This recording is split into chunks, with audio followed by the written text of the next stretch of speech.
جب تک جیوں میں آقا کوئی غم نہ پاس آئے، کوئی غم نہ پاس آئے۔ ہم رہیں یا نہ رہیں یہ منبر سدا سلامت رہے۔ اس منبر کو تفسیر قرآن کے لیے خاص کیا گیا تھا۔ آپ سب کو پتا ہے یہ تفسیر قرآن کا منبر ہے۔ مولا تعالیٰ یہاں سے قرآن کی آواز ہمیشہ بلند فرمائے، اور آج دنیا میں اگر میری آواز گونجتی ہے تو اسی تفسیر کی برکت سے ہے۔ مجھے کوئی اور مقام یا جو کچھ بھی آواز میں اللہ نے عطا کیا ہے وہ اس تفسیر قرآن کی برکت ہے۔ ہم نے اپنی آواز کی ابتدا یا امت کو جھنجھوڑنے کی ابتدا اسی منبر سے کیا تھا۔ یہی منبر ہے، اور یہ تاریخی منبر ہے۔ اللہ تعالیٰ اس کی برکتیں ہم سب کو عطا فرمائے، اور مجھے یقین ہے کہ اس منبر میں وہ اثر ہے کہ اچھے اچھوں کے چولہے ہل جاتے ہیں۔ یہ منبر رسول پاک صلی اللہ علیہ وسلم کی نیابت کا منبر ہے۔ ہاں، صرف اس کو لکڑی کا منبر نہ سمجھیں، یہ رسول اللہ کا منبر ہے، جہاں سے حدیث رسول سنائی جاتی ہے، جہاں سے اللہ کے کلام کی تفسیر ہوتی ہے۔ اور آج دنیا کو ایک بات میں آپ کو بتا دوں، کسی بم سے، میزائل سے، پیٹرول سے اتنا خوف نہیں لگتا جتنا ایک عالم ربانی کی زبان سے ڈر لگتا ہے۔ وجہ یہ ہے کہ دنیا کو پتا ہے کہ سارے بم اتنا کام نہیں کرتے جتنا ایک عالم کی زبان کام کرتی ہے۔ ہاں، میں یہ زبان اس لیے کہ اللہ تعالیٰ ان زبانوں سے امتوں کے دل میں انقلاب پیدا کرتا ہے۔ اللہ تبارک و تعالیٰ ہمیشہ وہ برکت ہمیں عطا فرمائے۔ آج قرآن کی جو تلاوت ہم نے کی ہے وہ سورہ بقرہ، سورہ فاتحہ کے بعد پہلی سورہ قرآن میں سورہ بقرہ ہے۔ سورہ بقرہ سب سے بڑی سورہ ہے قرآن پاک میں، تقریباً 2.5 پارے پر مشتمل ہے، 280 کے قریب آیات ہیں، اور سورہ بقرہ کی بڑی برکتیں بھی ہیں۔ ایک روایت میں ملتا ہے کہ پورے قرآن کا جو کچھ بھی مضمون ہے اللہ نے وہ سب سورہ بقرہ میں بیان کر دیا۔ پورے قرآن میں جو کچھ بھی ہے وہ سورہ بقرہ میں، اور جو سورہ بقرہ میں ہے وہ سورہ فاتحہ میں، پورا سورہ فاتحہ میں ہے۔ اور اسی کو مولا کائنات علی مرتضیٰ نے فرمایا کہ اگر میں سورہ فاتحہ کی تفسیر لکھنے بیٹھ جاؤں تو 70 اونٹوں کو بوجھل کر سکتا ہوں۔ کیوں؟ اس لیے کہ سورہ فاتحہ ہی قرآن کا نچوڑ ہے، قرآن کا خلاصہ ہے۔ بہت ساری آیتیں ہیں تفسیر بیان کرنے کے لیے، وقت اتنا نہیں ہوتا، مختصر سی چند چیزیں آپ کے سامنے رکھتے ہیں۔ ایک اہم آیت اس میں آئی ہے، میں تفسیر سننے کے پہلے آداب بھی بتا دوں آپ، قرآن پڑھنے کے بھی آداب اور تفسیر سننے کے بھی آداب۔ ظاہر سی بات ہے کچھ آداب وہ ہیں جو ظاہر سے تعلق رکھتے ہیں، وضو سے ہونا چاہیے نماز قرآن پڑھنے کے لیے، لا یمسہ الا المطہرون، اس کو صرف اور صرف پاکیزہ لوگ چھوئیں گے۔ کس کو؟ قرآن پاک کو۔ تلاوت کرنے کے لیے وضو شرط ہے یا نہیں؟ چھونے کے لیے سب کو پتا ہے۔ ادب یہی ہے، ظاہری ادب یہ ہے کہ پاک رہے، جنوبی نہ رہے، حیض و نفاس والی عورت نہ رہے۔ قرآن پاک کے لیے یہ ظاہری آداب ہوئے، کچھ باطنی آداب بھی ہیں۔ قرآن پڑھنے کے لیے کچھ باطنی آداب بھی ہیں۔ تم 10 بار نہا لو، 10 بار وضو کر لو، قرآن کو ظاہری آداب کے اعتبار سے چھو تو سکتے ہو، باطنی آداب میں سب سے پہلی شرط یہ ہے قرآن پڑھنا ہو یا سننا ہو تو عشق مصطفیٰ ہونا چاہیے۔ ہاں، بغیر حب مصطفیٰ کے اگر قرآن پڑھے گا تو پھر گمراہی کی طرف بھی جا سکتا ہے۔ قرآن تو قرآن ہے۔ حدیث رسول کے بارے میں کہا گیا، بخاری شریف کے بارے میں، کہ بے عشق مصطفیٰ پڑھتے ہیں جو بخاری، سنا ہے نا آپ نے؟ بے عشق مصطفیٰ جو پڑھتے ہیں بخاری، آتا ہے بخار ان کو، آتی نہیں بخاری۔ بخار آ جائے گا لیکن بخاری نہیں آئی۔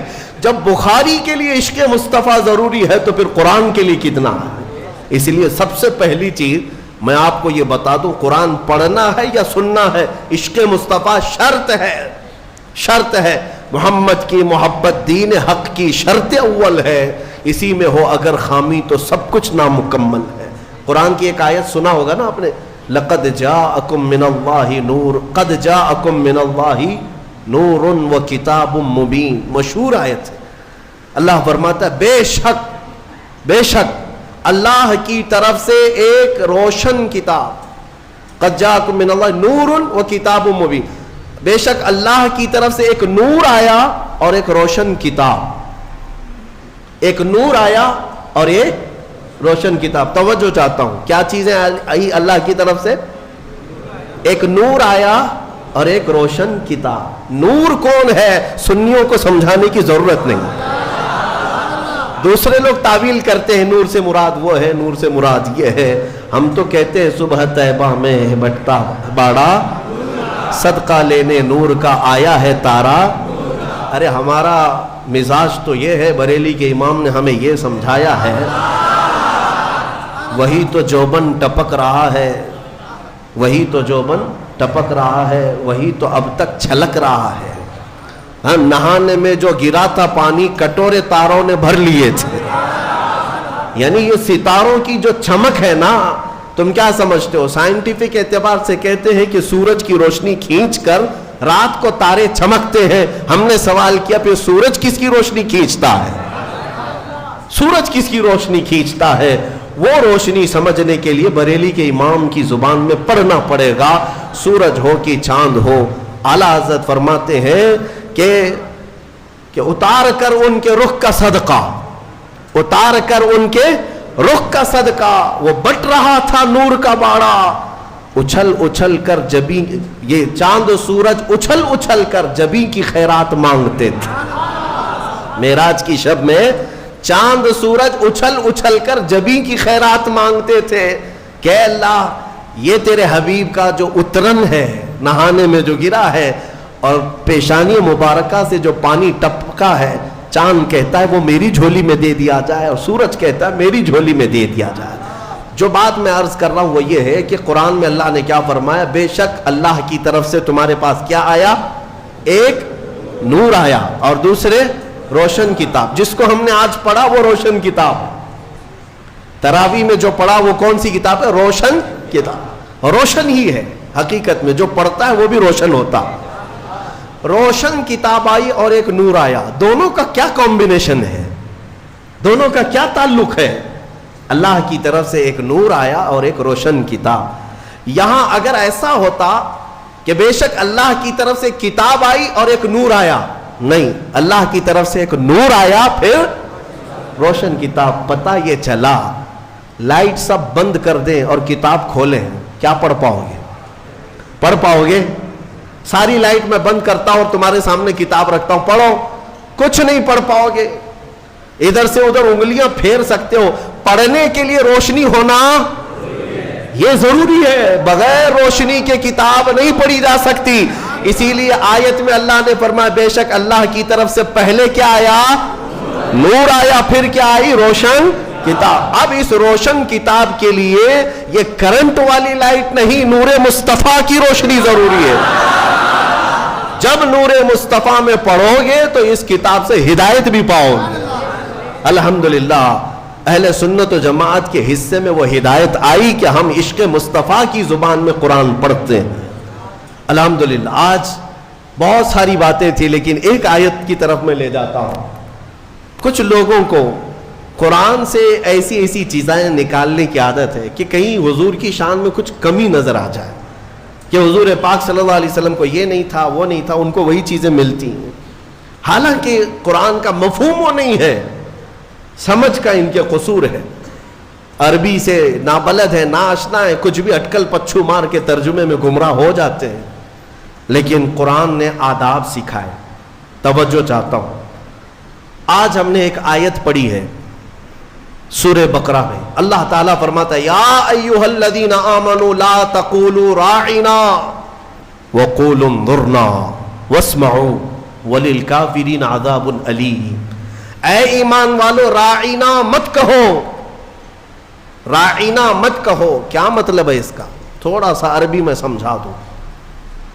ہوتا یہ تھا کہ رسول پاک صلی اللہ علیہ وسلم جب مجلس میں صحابہ کو درس دیتے، کوئی بات اگر کسی صحابی کو سمجھ میں نہ آتی تو وہ یوں کہتے راعینا یا رسول اللہ، آپ کہتے ہیں نا پارڈن می، پارڈن می، ایک ٹیچر کو کہا جاتا ہے کہ دوبارہ ارشاد، کیوں؟ کہ آپ دوبارہ بیان فرمائیں تاکہ میں اور سمجھ سکوں.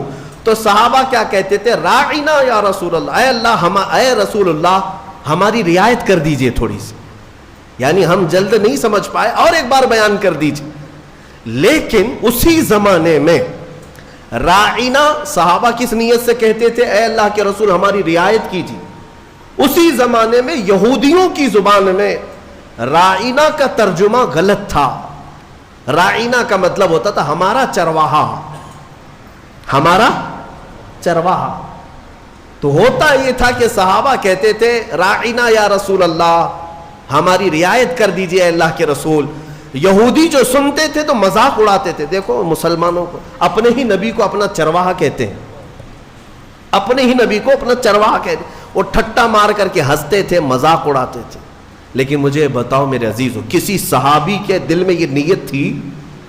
ان کے خواب و خیال میں بھی یہ گمان نہیں کہ ہم حضور کے بارے میں ایسا سوچیں، لیکن وہ اپنی زبان میں کہہ رہے تھے. لیکن دیکھیں قانون خداوندی کو اللہ نے اس لفظ کو بھی منع کر دیا جس کا معنی کسی بھی زبان میں الگ آ سکتا ہو. وہ جملہ میرے نبی کی شان میں بولا ہی نہ جائے، بولا ہی نہ جائے. اور عام لوگوں کو نہیں، امت میں اگر سب سے اچھے لوگ کوئی تھے تو رسول کے صحابہ تھے. ان کو اللہ نے تنبیہ کرتے ہوئے فرمایا اے ایمان والو آج کے بعد سے راعینا نہ کہو. جب اگر دوبارہ کہنے کی بات آئے حضور کی بارگاہ میں تو کیا کہو؟ اللہ نے وہ بھی سکھایا. کہو وقول انظرنا، یوں کہو نظر کرم فرمائی. اللہ نظر کرم فرمائیے. ایسا لفظ استعمال کرو نبی کی بارگاہ میں جس کا کوئی بھی کوڑھی دوسرا ترجمہ کر بھی نہ سکے. کوئی بھی دل کے کوڑ والا مریض جو گستاخ ہے، بغض رکھتا ہے، عداوت رکھتا ہے، وہ ایسا تصور بھی نہ لا سکے. عزیزان گرامی، صحابہ کو جب یہ تنبیہ کر دی گئی تھی، اب ہمارا اور تمہارا حال کیا ہے؟ بعض ایسے لوگ ہیں جو نبی پاک صلی اللہ تعالی علیہ وسلم کے لیے، حضور پاک صلی اللہ تعالی علیہ وسلم کے لیے الفاظ کی ہیرا پھیری کے ساتھ وہ شان رسالت میں تنقیص کرنے کو اور گستاخی کرنے کو یہ سمجھتے ہیں کہ ہم بہت پڑھے لکھے لوگ ہیں، ہم بہت ایجوکیٹڈ لوگ. صحابہ کو جب یہ تنبیہ کر دی گئی کہ آپ راعینا نہیں کہیں گے آج کے بعد، اور اتنا ہی نہیں بلکہ آگے یہ بھی تنبیہ کر دیا رب تعالیٰ نے وَقُولُوا انظُرْنَا وَاسْمَعُوا. یہ کہنے کی ضرورت بھی کیوں آئے گی؟ غور سے سنا کرو. جب نبی بیان کرے تو غور سے سنا کرو. صحابہ کو اتنی تنبیہ ہے. دوسری آیتیں ہیں سورہ حجرات کی، وہ پڑھیں گے تو اش کر جائیں آپ. مولا فرماتا ہے لا ترفعوا اصواتکم فوق صوت النبی، تم میں سے کوئی بلند آواز سے نبی کی بارگاہ میں بات بھی نہ کرے. صحابہ کو کہا گیا. یہ بھی آیت کس کے لیے اتری تھی؟ ایک صحابی تھے جن کو سنائی کم دیتا تھا، حضرت قیس. کم سنائی جس کو دیتا ہے نا وہ بلند آواز سے بات کرتا ہے. تجربہ معلوم ہوگا آپ کو، جس کو کم سنائی دیتا ہے وہ اونچا بولتا ہے. اس صحابی کی عادت تھی، وہ زور سے کہتے تھے یا رسول اللہ آپ نے کیا کہا؟ مولا کو یہ بھی پسند نہیں تھا. عتاب نازل فرمایا کہ اگر تم نے بلند آواز سے بات کی میرے نبی کے دربار میں، جتنے اعمال تھے اب کے سب ضائع ہو گئے، سب ختم ہو گئے. ان تحبط اعمالکم وانتم لا تشعرون. تمہیں گمان بھی نہیں ہوگا، تمہیں پتہ بھی نہیں چلے گا، سارے اعمال ضائع کر دیے جائیں گے. اور ایک ادب میں بتاؤں، میرے گھر میں اگر میں آرام کر رہا ہوں، آپ آئیں گے بلانے کے لیے، کیا کریں گے؟ گھر کے باہر سے آپ بیل ہوگی بجائیں گے، دروازے کو دستک دیں گے، یا میرے نام سے پکاریں گے، ہے کیا اندر سو رہے ہیں، کیا کر رہے ہیں؟ پکاریں گے نا. یہی تو ہے طریقے، یہی ہیں پکارنے کے. لیکن بارگاہ رسول کے آداب بھی قرآن میں آئے ہیں. صحابہ جب گھر پر جائیں رسول کے، کیا کریں؟ وہ اللہ کے رسول کے گھر کے باہر جانا ہو، دستک دیں، پکاریں، کیا کریں؟ اللہ تعالیٰ فرماتا ہے ان الذین ینادونک من وراء الحجرات اکثرهم لا یعقلون. اللہ رب فرماتا ہے وہ لوگ بے شک جو نبی کے حجرے کے باہر کھڑے ہو کر کے نبی کو پکارتے ہیں ان میں سے اکثر لوگ عقل والے نہیں ہیں. جو پکارتے ہیں اس میں اکثر لوگ عقل والے نہیں ہیں. ارے اندر والے کو بلانے کے لیے کیا کہنا پڑے گا, کیا کہنا پڑے گا, پکارنا تو یہ ہے. لیکن مولا فرما رہا ہے وہ عقل والے لوگ نہیں ہیں جو حجرے کے باہر کھڑے ہو کر کے حضور کو پکار رہے ہیں. تو پھر کیا ہے؟ قرآن سکھاتا ہے وَلَوْ أَنَّهُمْ صَبَرُوا حَتَّى تَخْرُجَ إِلَيْهِمْ لَكَانَ خَيْرًا لَهُمْ. رب فرماتا ہے آداب یہ ہے لوگوں کو چاہیے کہ وہ دروازے کے باہر جا کر خاموش کھڑے رہے, میرا رسول خود باہر ہے. ارے نادانوں پوچھو, رسول دروازے بند اندر بیٹھ کر باہر کون کھڑا ہے کیسے جانتے ہیں؟ یہی عقیدہ بریلی کے امام نے ہمیں دی. اور کوئی غیب کیا تم سے نہاں ہو بھلا, جب نہ خدا ہی چھپا.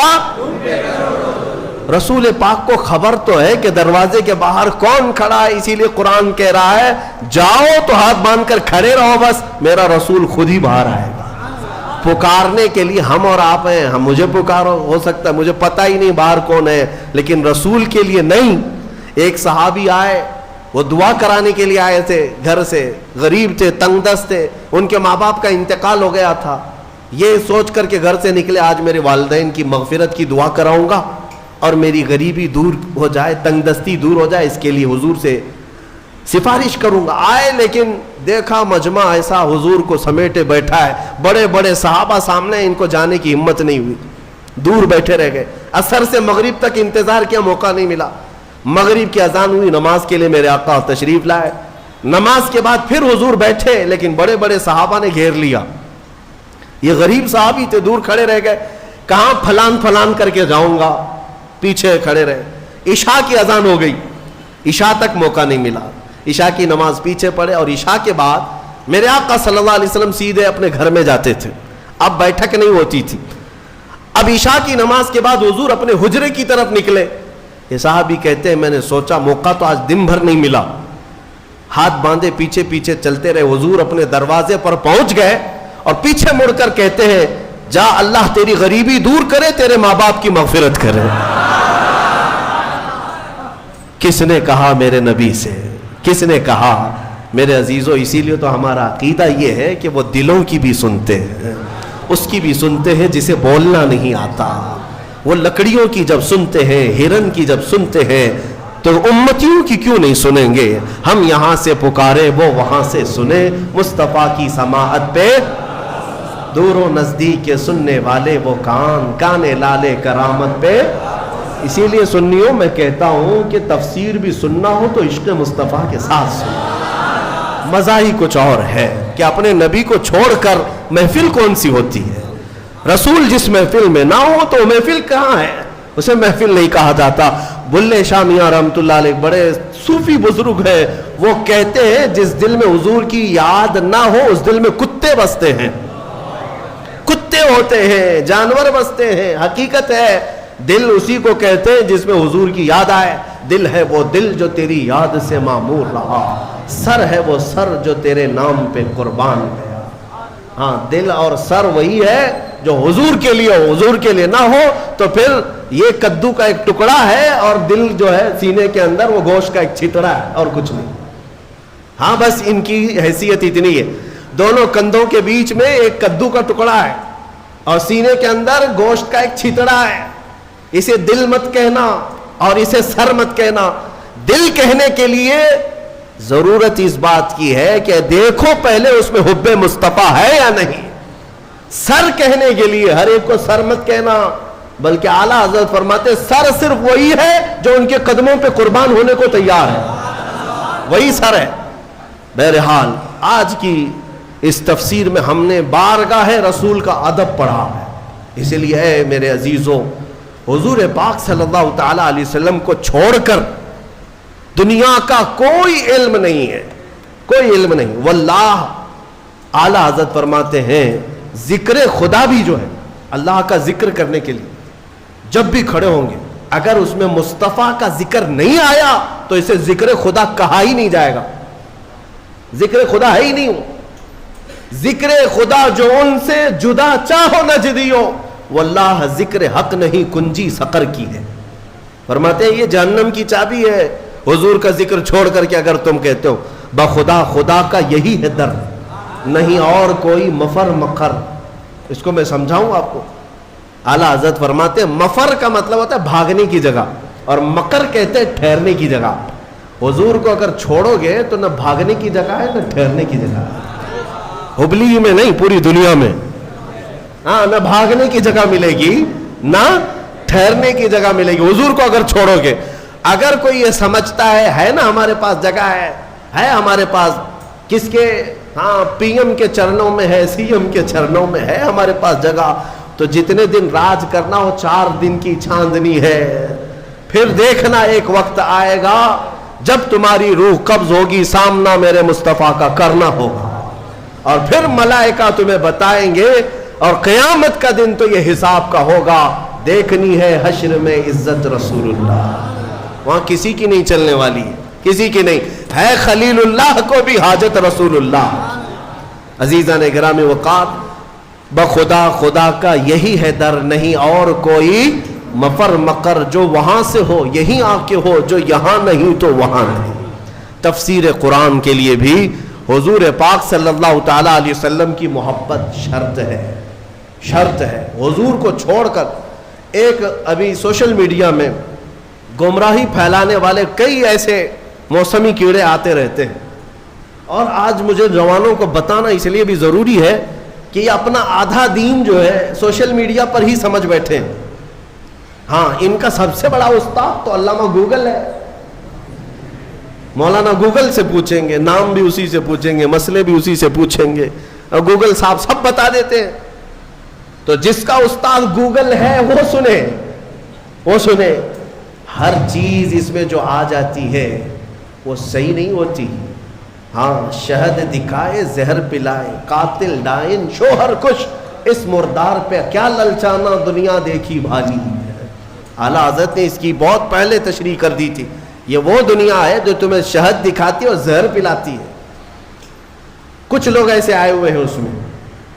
ایک شخص آیا, وہ کہتا ہے کہ صرف قرآن, اس میں کسی حدیث کی ضرورت نہیں, حدیث لینا ہی نہیں ہے, نہ بخاری نہ مسلم نہ ترمذی نہ ابو داؤد نہ نسائی نہ ابن ماجہ نہ مشکات, کوئی حدیث نہیں چاہیے, قرآن ہی چاہیے, صرف قرآن. قرآن سے ہمیں یہ خبر ملی, کچھ نوجوان اس میں بہکتے چلے گئے. ہاں, قرآن ہی تو سب کچھ ہے اس کے اندر.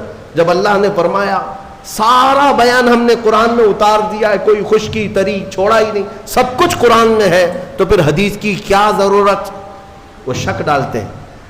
ارے ظالم, تو یہ تو بتا یہ قرآن اترا کس پہ ہے, یہ قرآن کہاں سے آیا, کون بتایا یہ آیت ایسی ہے.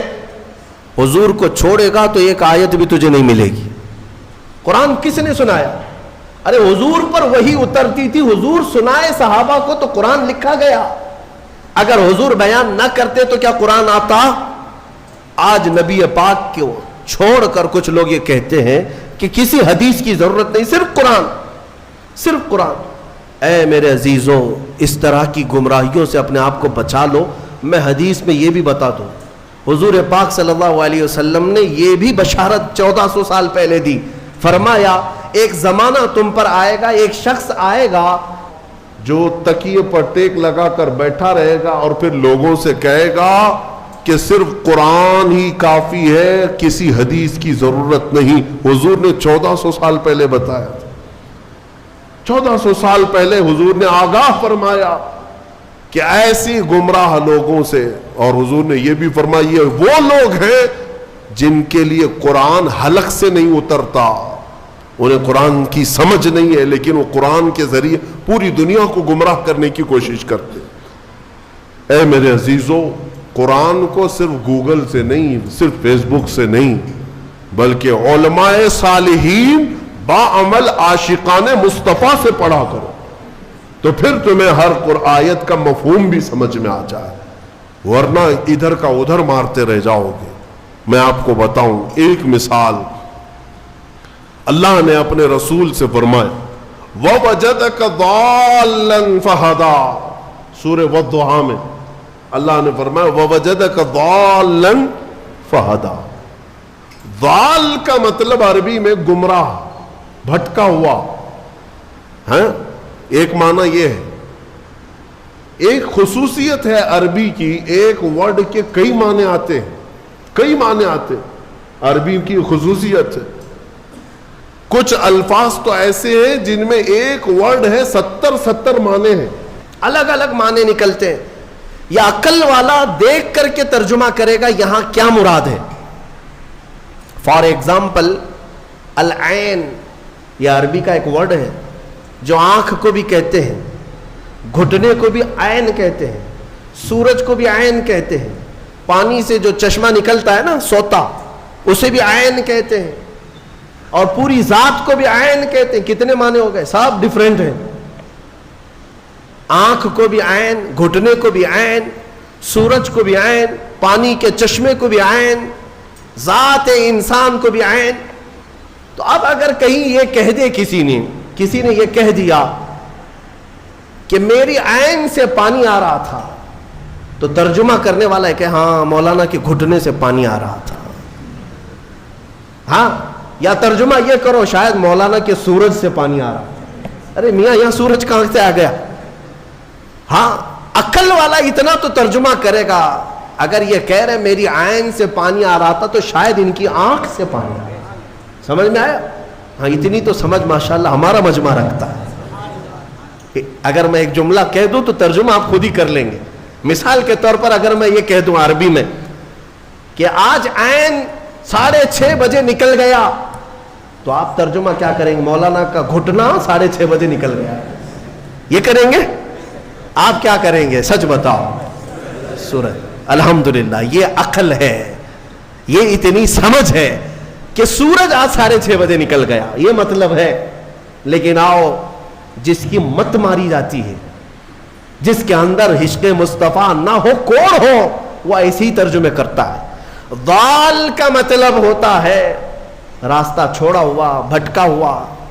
لیکن کچھ اچھے معنی بھی آتے ہیں اس کے، کچھ اچھے معنی بھی آتے ہیں، لیکن اچھے مکھی کو کہاں نظر آتے ہیں؟ وہ جسم میں جہاں زخم ہوگا وہیں بیٹھے گی نا، زخم جہاں دیکھتی وہاں بیٹھے گی، کیونکہ مکھی کو پیپ پینے کا شوق ہے، خون پینے کا شوق، اچھی جگہ نہیں بیٹھتی۔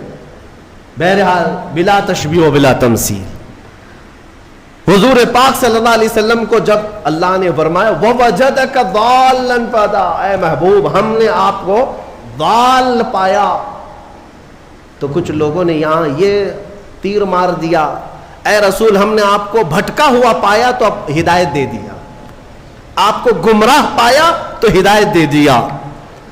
ظالموں، اگر رسول ہی گمراہ ہے تو پھر امت کو کیا ہدایت دے؟ وہ خود بھٹکے ہوئے اگر تھے تمہارے ترجمے کے حساب سے۔ بے عشق مصطفیٰ جب اس طرح کی تک بندیاں کرو گے، تیر مارو گے تو یہی ہوگا۔ ان سے جا کر پکڑ کر کوئی پوچھے کہ رسول گمراہ کب تھے، کب تھے کہ اللہ نے انہیں ہدایت دیا؟ اگر وہ بھٹکے ہوئے تھے، گمراہ تھے اور اللہ نے ان کو ہدایت دیا تو ہمارا عقیدہ ہی ختم ہو گیا کہ رسول معصوم ہوتے ہیں، عقیدہ ہی ختم ہو جائے۔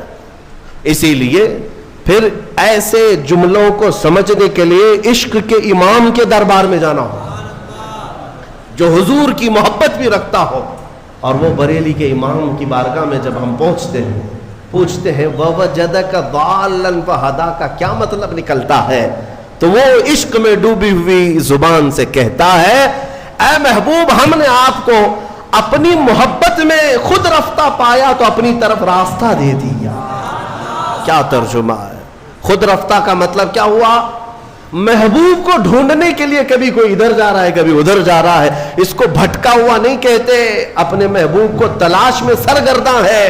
ترجمہ کا حق بھی ادا کیا اور بارگاہ رسول کا ادب بھی محفوظ ہے۔ اس لیے میں کہتا ہوں کہ پہلے نور کی ضرورت ہے، پھر روشن کتاب۔ اگر نور نہ ہو تو روشن کتاب نہیں نظر آئے گی۔ اس لیے نور مصطفیٰ کا واسطہ ضروری ہے، حوالہ ضروری ہے۔ انشاءاللہ اس بار ہم جو بھی تفسیر کریں گے وہ نور مصطفیٰ کی برکت سے کریں گے انشاءاللہ، اور ہم کوشش یہ کریں گے کہ کوئی تفسیر ہماری ذکر مصطفیٰ سے خالی نہ ہونے پائے۔ کوئی تفسیر ہماری، کوئی مجلس اور کوئی محفل ہماری ذکر مصطفیٰ سے خالی نہ ہونے پائے، اس لیے کہ ہمیں جو کچھ بھی ملا ہے یا رسول اللہ وہ تمہاری بدولت ملا ہے، اور اگر ہماری زبانیں تمہارا ذکر نہ کرے تو پھر یہ زبان کس کام کی ہے؟ دہن میں زبان تمہارے لیے، بدن میں ہے جان تمہارے لیے، یا رسول اللہ ہم آئے یہاں تمہارے لیے، اٹھے بھی وہاں جب ہم انہی کے لیے آئے ہیں تو پھر کیوں نہ ان کا ذکر کریں۔ ہم مسلمان ساتھ میں اللہ تعالیٰ کا یہ شکر بجا لاتے ہیں کہ مولا تو نے اپنے حبیب کے چاہنے والوں کی جماعت میں ہمیں بنایا ہے، ہمیں اس جماعت میں رکھا جو صبح اٹھتی ہے تو مصطفیٰ جان رحمت پہ لاکھوں سلام کہتی ہے، اور اپنا سلام نمازوں کا پھیرتی بھی ہے تو کھڑے ہو کر یا نبی سلام علیکہ کہتی ہے۔ یعنی مولا کا یہ کتنا بڑا احسان ہے کہ اس نے اپنی عبادتوں کے لیے مسجد میں بلایا، لیکن ہماری مسجدیں عبادت خداوندی کے ساتھ ساتھ مدینے کی طرف توجہ بھی دلا دیتی ہیں، مدینے کی طرف رخ کرنا بھی سکھا دیتی ہے۔ وہ مسجد ہی کیا جو مدینے کا رخ نہیں دکھاتی، وہ مسجد ہی کیا جو مصطفیٰ کے چہرے کی تڑپ نہیں پیدا کرتی، دیدار کی تڑپ نہیں پیدا کرتی۔ اللہ تبارک و تعالی ہمیں کہنے سننے سے زیادہ عمل کی توفیق عطا فرمائے۔ سورہ بقرہ کی وہ تفسیر، پچھلی تفسیریں ہوں گی، آپ اس کو بھی سن لیں۔ ہم نے کافی سالوں سے جو تفسیریں کی ہیں موجود ہے، اس میں جو آیتیں آئی ہیں اجمالاً اگر میں ذکر کروں تو پہلے اللہ نے ایمان والوں کی تعریف فرمائی۔ سب سے پہلے جو شروع ہو رہا ہے یؤمنون بالغیب، وہ لوگ جو غیب پر ایمان لاتے ہیں، اللہ نے ایمان والوں کی تعریف کی۔ اس کے بعد کافروں کی مذمت کی کہ کچھ کافر ایسے ہیں جن کے دلوں پر اللہ نے مہر لگا دی، انہیں کچھ اب سمجھ میں نہیں آئے گا۔ ختم اللہ علی قلوبہم وعلی سمعہم وعلی ابصارہم غشاوہ، ان کے دلوں پر مہر لگا دی گئی، ان کی آنکھوں پر پردہ پڑا ہے، ان کے کانوں کو کچھ نہیں سنائی دے گا۔ کیا؟ حق بات نہیں نظر آئے گی، حق بات نہیں سنائی دے گی، حق بات سمجھنے کی طاقت نہیں ہوگی۔ آج بہت سارے ایسے ہیں جو اسلام کی حقانیت کو آنکھوں کے سامنے دیکھ رہے ہیں، مگر یہ ابو جہل کی اولاد ماننے کو تیار نہیں مانے گی۔ ہاں، ان کے دلوں پر اللہ نے مہر لگا رکھی ہے، یہ دشمنی میں اس قدر آگے بڑھیں گے، ان کو نماز سے چڑ ہے، اذان سے چڑ ہے، قرآن سے چڑ ہے، برقعے سے چڑ ہے، ٹوپی سے چڑ ہے، داڑھی سے چڑ ہے۔ کیوں چڑ ہے؟ دل پر جو مہر لگی ہوئی ہے، دل پر جو مہر لگی ہوئی ہے۔ ان کا کام کیا ہے؟ ان کو کیا کرو گے آپ؟ بعض لوگ ابھی یہ سوچتے ہیں، ہمیں بھی کہتے ہیں کہ مولانا ہو سکتا ہے کچھ تقریروں سے وہ پلٹ جائیں، جن کو اللہ نے مہر لگا کے رکھا، ہم کیا پلٹیں اس؟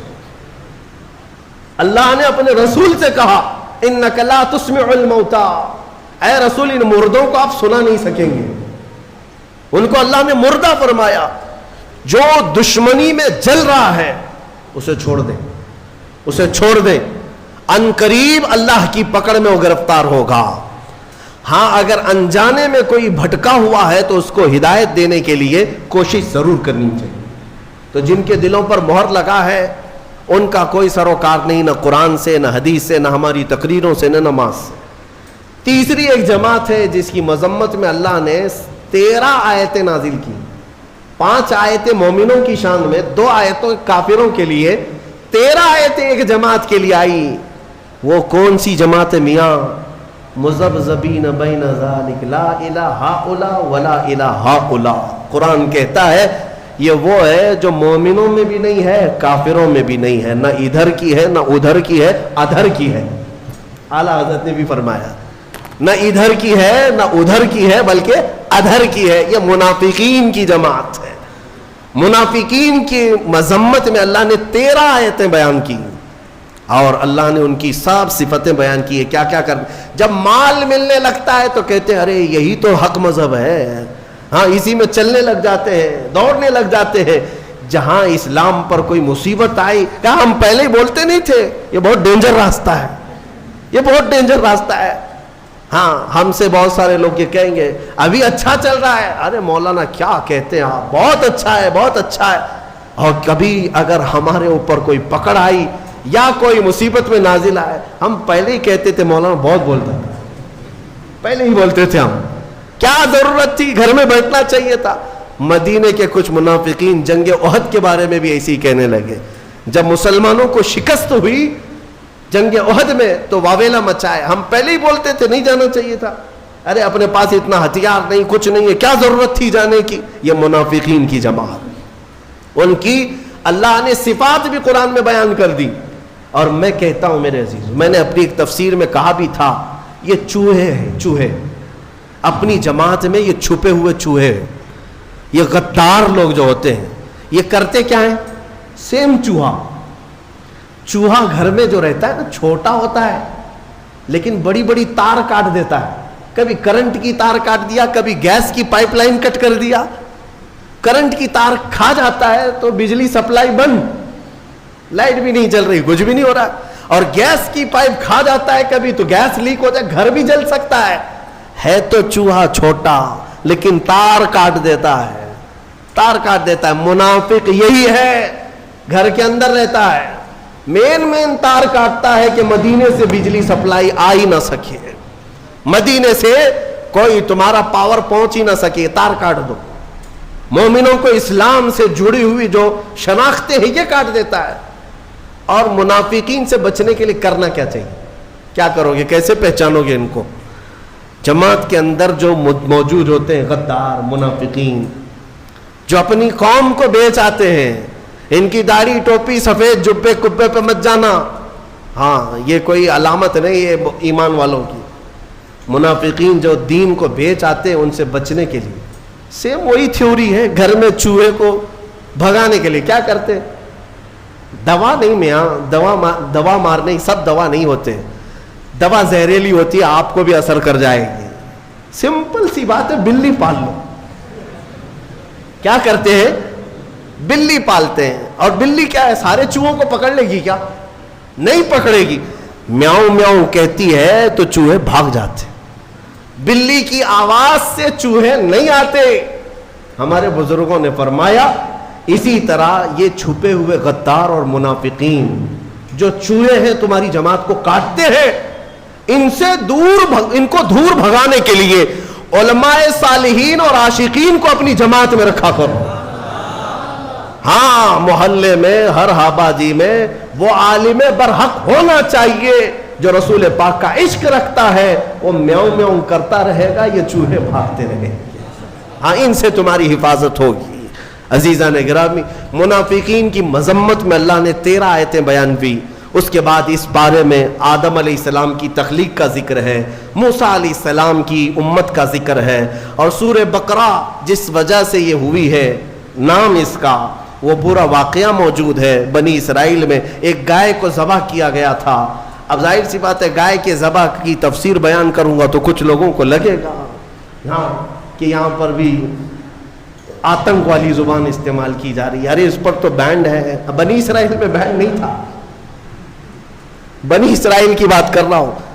مولانا ابھی اگر یہ گائے کے ذبح کی بات کر رہے ہیں تو آپ کو معلوم ہونا چاہیے یہ پچھلے 2 سال کی پہلے کی بات ہے, مجھے خواب و خیال میں بھی نہیں تھا.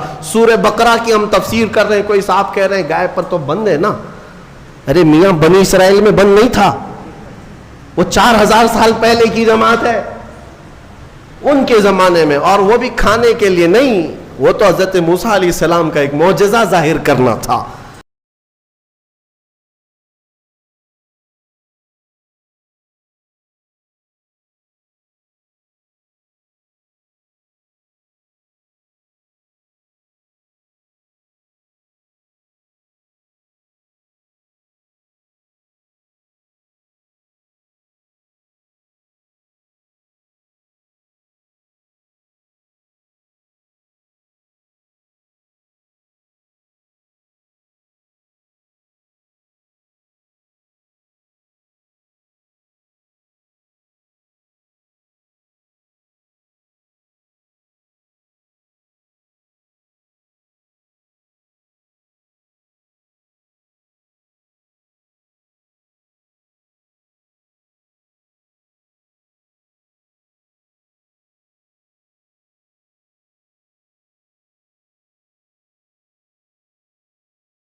میرے عزیزو, یہی تو اصل دین ہے. اقبال کہتا ہے بمصطفیٰ رساں خیش کے دی ہم اوست, اپنے آپ کو نبی کے قدموں تک پہنچا دے، دین یہی ہے۔ گرب اون رسیدی تمام بول حبیس، اور اگر تم رسول تک نہیں پہنچ سکے تو پوری زندگی ابو لہب کی طرح ہے، ابو لہب ہے۔ حضور تک پہنچ جانا یہی دین ہے، اور صحابہ اس کو سمجھتے تھے۔ حضور کا چہرہ اس طرف ہوا تو سب صحابہ گھوم گئے۔ ایک روایت میں تو یہ ہے کہ رسول کریم صلی اللہ تعالی علیہ وسلم مڑ گئے تو صحابہ چل چل کر کے پیچھے آ کر کے صفیں لگانے لگے، اس طرف سے اس طرف سب آئے اور حضور کے پیچھے صفیں لگا کر باقی کی 2 رکعت نماز ادا کی۔ اس نماز میں چہرہ بھی بدلا، چلت پھرت بھی ہوئی، لیکن نماز کسی کی نہیں ٹوٹی، نماز کسی کی نہیں ٹوٹی، اس لیے کہ وہ سارے صحابہ رسول کی اطاعت میں تھے۔ یہاں تک کہ حکم ہے میرے عزیزوں، لوگ توحید کے نام پر آج کچھ سعودی ایسے گمراہ کرتے ہیں کہ رسول کا خیال آنا بھی نہیں چاہیے نماز میں، نعوذ باللہ۔ بعض گدھوں نے، بعض کتوں نے یہ تک لکھ دیا کہ حضور کا خیال نماز میں آنا گدھے کے خیال سے بدتر ہے، نعوذ باللہ من ذالک۔ یہ جملے بھی بولنا ہمارے لیے سخت ہے، لیکن لوگ کتابوں میں لکھ مارے ہیں، آج بھی کتابیں موجود ہیں۔ صحابہ کو تو دیکھو، ایک صحابی نماز پڑھ رہے تھے، حضور نے بلایا ان کو نام لے کر، وہ نماز پڑھتے رہے۔ میرے آقا نے پھر بلایا، وہ نماز پڑھ رہے تھے، پھر سلام پھیر کر دوڑے دوڑے آئے، یا رسول اللہ آپ نے بلایا؟ حضور نے فرمایا میں تو کافی دیر پہلے بلایا تھا، اب آ رہے ہو؟ کہا آقا نماز پڑھ رہا تھا۔ حضور نے فرمایا کیا تم نے قرآن کی آیت نہیں سنی؟ یا ایھا الذین آمنوا استجیبوا للہ وللرسول اذا دعاکم، اے ایمان والو اللہ اور اس کے رسول جب بلائیں تب حاضر ہو جاؤ، چاہے نماز میں ہی کیوں نہ ہو۔ فرمایا نماز میں ہی کیوں نہ ہو، حاضر ہونا ہے۔ حضور نے اگر ندا دے دی، اس صحابی نے پوچھا نماز چھوڑ کر آ جاؤ؟ سنو اب مسئلہ کیا ہے۔ فرمایا گیا کہ ہاں 2 رکعت اگر تم نے پڑھ لی، 4 رکعت والی نماز پڑھ رہے تھے عصر کی، 2 رکعت پڑھ چکے تھے یا 1 رکعت پڑھ چکے تھے، رسول نے بلایا، نماز چھوڑ کر کے چلے آئے۔ حضور نے پوچھا خیریت، طبیعت کیسی، ساری چیزیں بات چیت ہوئی۔ حضور نے بازار بھیجا، سامان لے آؤ، سودا سلف خریدو، فلاں کو دے آؤ، سب سامان دیا، خریدا، خرید و فروخت کیا، واپس آیا، فرمایا گیا جہاں سے چھوڑا تھا وہیں سے کمپلیٹ کرو، کنٹینیو کرو، پھر سے دہرانے کی ضرورت نہیں۔ 2 رکعت ہوئی تھی، آگے کی 2 رکعت کمپلیٹ کر لو، کنٹینیو کرو۔ کیوں؟ اس لیے کہ یہ بیچ میں تم جو کچھ بھی کرتے رہے یہ نماز کے باہر نہیں، یہ بھی رسول کی اطاعت ہے۔ بمصطفیٰ رساں خیش کے دی ہماؤست، اسی لیے اقبال نے کہا اپنے آپ کو نبی کے قدموں تک پہنچا دے، یہی دین ہے، یہی دین ہے۔ اب میں آپ کو بتاتا ہوں، صحابہ قبلہ بدل جانے کے بعد پوچھا کسی صحابی نے کہ یا رسول اللہ ہم تو اس طرف منہ کر کے نماز پڑھتے تھے، میں اگر آپ کے سامنے ہوں، آپ 1000 میرے چاہنے والے کیوں نہ ہو، 1000 میرے عاشق کیوں نہ ہو، مصلی سے اگر میرا منہ گھوم گیا تو سارے پکڑ کے مجھے گھمائیں گے سیدھے، امام صاحب سیدھے قبلے کی طرف ہو جاؤ۔ یا اگر کسی نے نہیں گھمایا تو بعد میں تو بولیں گے آپ کا قبلہ صحیح نہیں تھا، آپ اس طرف منہ کر کے پڑھ رہے تھے، قبلہ ایسے تھا۔ میرے عزیزو شریعت سب کے لیے ہے، لیکن رسول جو کرے وہی شریعت ہے۔ حضور پاک صلی اللہ علیہ وسلم اگر گھوم گئے پورے اپوزٹ ڈائریکشن میں، کسی صحابی نے پوچھا بھی نہیں، بلکہ خود بھی گھوم گئے حضور کی طرف، اور رسول کریم صلی اللہ تعالی علیہ وسلم کی اقتداء میں نماز کمپلیٹ کی۔ وہ ایک نماز ایسی ہے، 4 رکعت والی ایک نماز ایسی ہے، 2 رکعت بیت المقدس کی طرف منہ کر کے اور 2 رکعت خانہ کعبہ کی طرف منہ کر کے، باقی کسی کی ایسی نماز نہیں ہے۔ آج بھی وہ مسجد مدینہ طیبہ میں موجود ہے جس کو مسجد قبلتین کہتے ہیں، جہاں یہ قبلہ بدلا تھا، جہاں یہ آیت اتری تھی۔ اب جو کہنا ہے مجھے وہ یہ ہے، حضور پاک صلی اللہ تعالی علیہ وسلم کے چہرے پاک کا حال یہ ہے کہ اگر آسمان کی طرف اٹھ جائے تو قیامت تک کے لیے قبلہ بدل جائے۔ سوچو تو ذرا صحیح، اس چہرے پاک کا اثر یہ ہے کہ اگر اٹھ گیا آسمان کی طرف تو ہمیشہ کے لیے قبلہ بدل گیا. جس طرف اٹھ گئی دم میں دم آ گیا, اس نگاہ عنایت پہ لاکھوں سلام. حضور پاک صلی اللہ تعالی علیہ وسلم کے چہرے پاک کے بارے میں تم سمجھ رہے ہو. قبلہ جب مسلمانوں کا قیامت تک کے لیے بدل سکتا ہے تو ایک بار وہ چہرہ اگر ہم سب کی طرف ہو جائے. میرے آقا آؤ کہ مدت ہوئی ہے, تیری راہ میں اکھیاں بچھاتے بچھاتے بڑے دن ہوئے ہیں, تیری حسرتوں میں تیری یادوں میں بڑے دن ہو گئے گھر کو سجاتے سجاتے. اے مومنو, تمنا یہ کرو حضور کی بارگاہ میں ہمیشہ کہ وہ چہرے جمال جہاں آرا ایک بار نظر آ گیا تمہیں تو تمہارا یہ ادھر ادھر کا قبلہ بدل جائے گا, پھر تمہارا قبلہ اسی محبوب دو جہاں کی طرف ہوگا. ہمارے دلوں کے قبلے کو بدلنا بھی یہ میرے حبیب پاک صلی اللہ علیہ وسلم کا اثر ہے. اب منافقین جو ہے بات بنانے لگ گئے. میں یہاں پر ایک اور نقطہ عرض کر دوں. صحابہ کا حال یہ تھا کہ انہوں نے کسی نے پوچھا نہیں 2 رکعت ادھر اور 2 رکعت ادھر کیوں, بلکہ صحابہ جانتے تھے کہ جو رسول کرے وہی دین ہے, وہی شریعت ہے. ایک صحابی سے پوچھا حضور پاک صلی اللہ تعالی علیہ وسلم ظہر کی نماز میں قرات کرتے تھے کہ نہیں کرتے تھے؟ حضور ظہر کی نماز میں قرات کرتے تھے یعنی آپ سب کو معلوم ہے نا 3 نمازیں جہری ہیں, 2 نمازیں سری ہیں. فجر مغرب عشاء اس میں زور سے قرات کرتے ہیں امام, ہے نا, اور ظہر اور عصر میں زور سے نہیں کرتے, خاموش. لیکن کرتے ہیں کہ نہیں کرتے تم کو کیا معلوم؟ خاموش کھڑے رہتے نا امام, تو آپ کو پتا ہے پیچھے صفوں میں کھڑے رہتے امام صاحب پڑھتے بھی ہیں کہ نہیں پڑھتے کسی کو نہیں پتا. اب حضور پاک صلی اللہ علیہ وسلم ظہر کی نماز میں آہستہ ہی صحیح کچھ پڑھتے تھے کہ نہیں پڑھتے تھے؟ ایک صحابی سے پوچھا گیا. اس صحابی نے کہا ہاں رسول اللہ تلاوت کرتے تھے. کہا سنائی دیتا تھا؟ کہا نہیں. کیسے پتا؟ وہ صحابی کہتے ہیں میں پیچھے صف میں کھڑا رہتا اور حضور کے چہرے کی طرف دیکھتا, آپ کی داڑھی مبارک ہلتی رہتی تھی, داڑھی مبارک ہلتی رہتی تھی. اس کا مطلب یہ ہے کہ میرے آقا نماز میں خاموش نہیں تلاوت کیا کرتے تھے. اے میرے عزیزوں, ان صحابہ سے پوچھو نماز میں تمہیں کعبے کی طرف دیکھنا چاہیے یا رسول کے چہرے کی طرف؟ ان صحابہ کی ترجمانی اگر کہیں سے ملتی ہے تو بریلی کے امام کی زبان میں.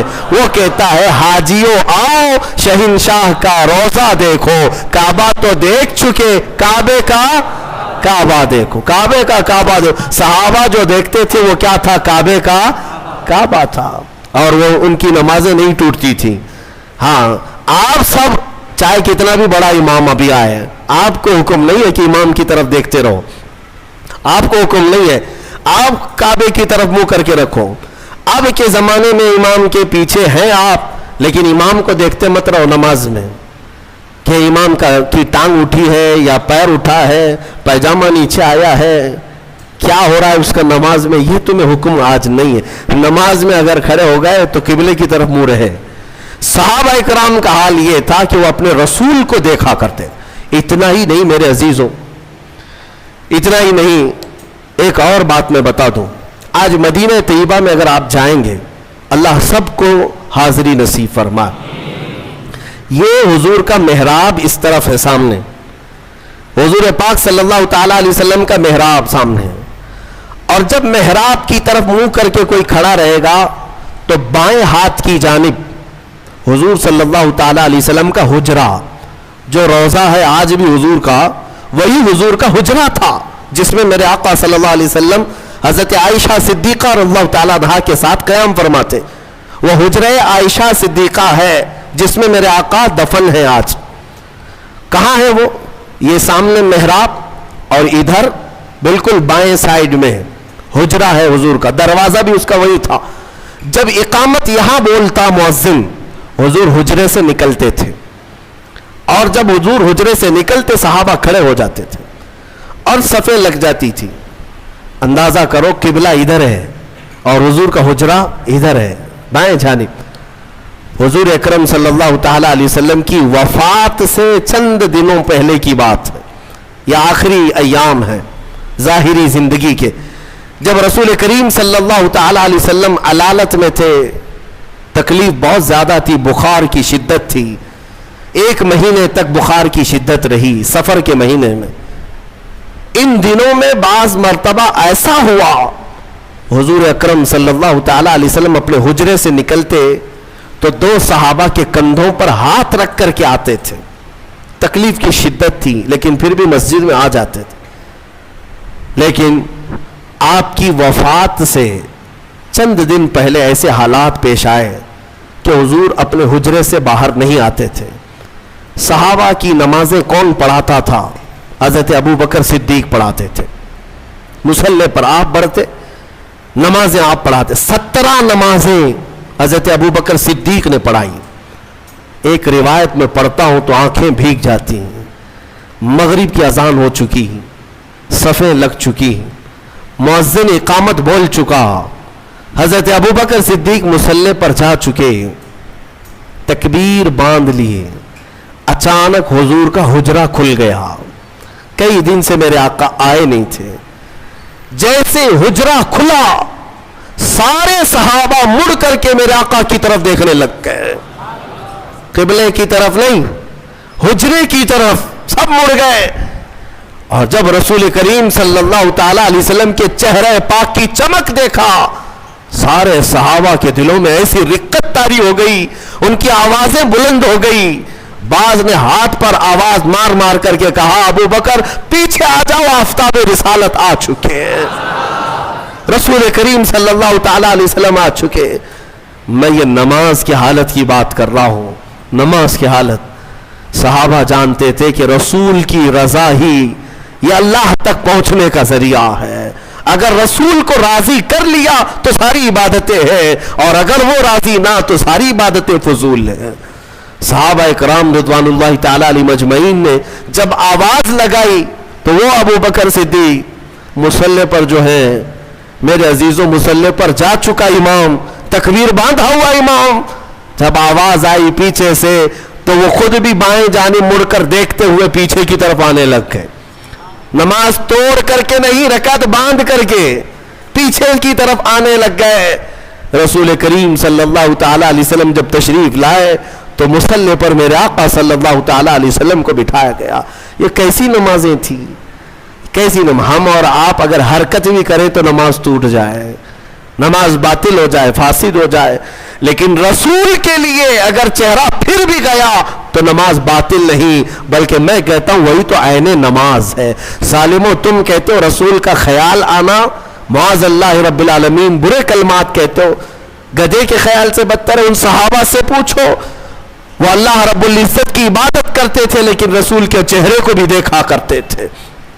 اس لیے میں نے کل ہی آپ کے سامنے یہ عرض کیا، قرآن کی اگر تفسیر بھی سننا ہو تو اے سنیو، شرط یہ ہے کہ دل کو محبت مصطفیٰ کا ایک عظیم مدینہ بناؤ، تبھی تمہیں قرآن کی آیتیں سمجھ میں بھی آئے گی، تبھی تمہیں قرآن کا لطف بھی ملے گا اور لذت بھی ملے گی. اور حضور کو چھوڑ کر کے کچھ سننا چاہو تو پھر اندھیرا اندھیرا، کچھ نہیں ہے. بہرحال یہ قبلے کے تبدیل ہونے والی جو آیتیں آئیں، اس پر یہودیوں نے بہت واویلا مچایا، بہت واویلا مچا رہے. اتنے سالوں سے قبلہ تھا، نبیوں کا قبلہ تھا، انہوں نے بدل دیا، انہوں نے بدل دیا، یا آ کر کے بدل دیے. اس طرح کی باتیں آنے لگی تو رب تبارک و تعالیٰ نے ابھی اپنے حبیب صلی اللہ تعالیٰ علیہ وسلم سے یہ فرمایا. آپ ارشاد فرمائیں وَمَا أَنْتَ بِتَابِعٍ قِبْلَتَهُمْ، آپ فرما دیں ان سے کہ میں تمہاری قبلے کی پیروی کرنے نہیں آیا، بلکہ رسول جو کہہ دیں گے وہی قبلہ ہے. عزیزان گرامی وقار، قبلے کی تبدیلی کا حکم جو آیا وہ اسی پارے میں اس کا ذکر ہے. اور اس کے بعد پورے دوسرے پارے میں کئی احکام نازل ہوئے، کئی احکام ہیں شہیدوں کے متعلق. اسی آیت میں فرمایا رب تعالیٰ نے جو اللہ کی راہ میں مارے جائیں انہیں مردہ نہ کہو، وہ زندہ ہیں، بل احیاء ولکن لا تشعرون. بعض لوگ ہم سے پوچھتے ہیں آپ رسول کو وفات کے بعد بھی زندہ مانتے ہیں، قرآن کی کوئی دلیل ہے آپ کے پاس؟ قرآن کی کوئی دلیل ہے؟ قرآن کی کوئی آیت ہے؟ میاں میں وہی پڑھ رہا ہوں آپ کے سامنے، وَلَا تَقُولُوا لِمَنْ يُقْتَلُ فِي سَبِيلِ اللَّهِ أَمْوَاتٌ، جو اللہ کی راہ میں مارے گئے ہوں انہیں مردہ نہ کہو۔ ہر سنی مسلمان جانتا ہے، تو سب سے پہلے یہ کہتے ہیں لوگ، ارے میاں یہ تو شہیدوں کے لیے آیا تھا۔ یہ ہم کہتے ہیں کیٹیگری اگر آپ کو بتاؤں شہید کا مقام کب آتا ہے، اللہ تعالیٰ نے آیت میں فرمایا انعم اللہ علیہم من النبیین والصدیقین والشہداء والصالحین، 4 لوگوں کا ذکر قرآن میں اللہ نے فرمایا جن پر اللہ نے انعام نازل کیا۔ نمبر 1 النبیین، انبیاء سب سے پہلا مقام ہے، والصدیقین دوسرے نمبر پر صدیق ہوتے ہیں، تیسرے نمبر پر شہید۔ تیسرے نمبر والا جب اپنی قبر میں زندہ ہو سکتا ہے تو پہلے نمبر والا کیوں نہیں زندہ ہو سکتا؟ بلکہ دوسرے نمبر پر جو صدیق ہے وہ بھی اپنی قبروں میں زندہ ہے۔ 60 ہجری ہو چکی تھی حضور کی وفات کے 50 سال بعد، 60ویں ہجری میں مدینے میں ایک سیلاب آیا۔ توجہ چاہتا ہوں، یہ حدیث میں موجود ہے، سیلاب آیا اور پانی اتنا بھر گیا کہ مسجد نبوی میں بھی آیا۔ مسجد نبوی میں جب پانی آیا تو حضور کے حجرے میں بھی داخل ہوا۔ مٹی کی قبریں تھی، ایک قبر کھل گئی، قبر کھل گئی تو پیر باہر نظر آنے لگا، خوبصورت پیر۔ مدینے والے سب جمع ہو گئے کہ رسول اللہ کا پیر نظر آنے لگا۔ کب کی بات؟ 60ویں ہجری کی بات کر رہا ہوں، 60 ہجری حضور کی وفات کے 50 سال بعد۔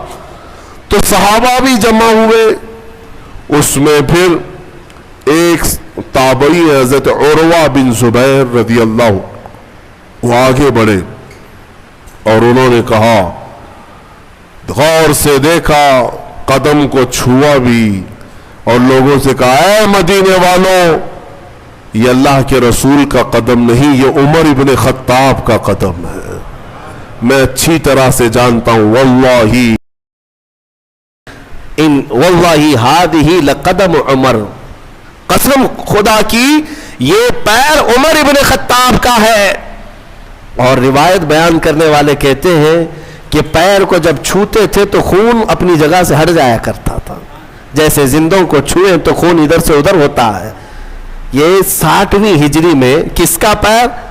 عمر ابن خطاب رضی اللہ تعالیٰ عنہ کا، جن کے پہلو میں آرام کرنے والا زندہ ہے، تو پھر اس رسول کی برکت کا حال کیا ہوگا؟ تو زندہ ہے واللہ، تو زندہ ہے واللہ، میری چشم عالم سے چھپ جانے والے، جو تم کو مردہ کہے وہ مردہ ہے واللہ، اور اے رسول پاک تم زندہ ہو واللہ، تم زندہ ہو واللہ۔ یہ ایک عقیدہ یہاں سے لے کر کے چلو۔ شہداء کی زندگی کا بھی تذکرہ آج کی تلاوت میں ہم نے حاصل کیا، اور ایک اہم چیز آج کے پارے میں ہم نے جو تلاوت کی وہ ہے حج کے احکام۔ تقریباً اس میں آ گئے، الحج اشہر معلومات، اب رمضان کے بعد جو مہینہ شروع ہوگا وہ حج کا مہینہ ہے، شوال، ذی القعدہ، ذی الحج، شوال کا پورا مہینہ، ذی القعدہ کا پورا مہینہ، اور ذی الحجہ کے 10 دن قرآن کہتا ہے یہ حج کے مہینے ہیں۔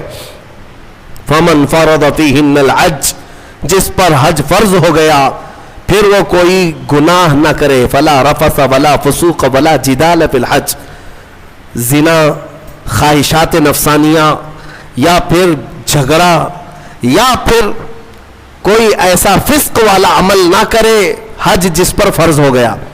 اب حج کس پر فرض ہوا؟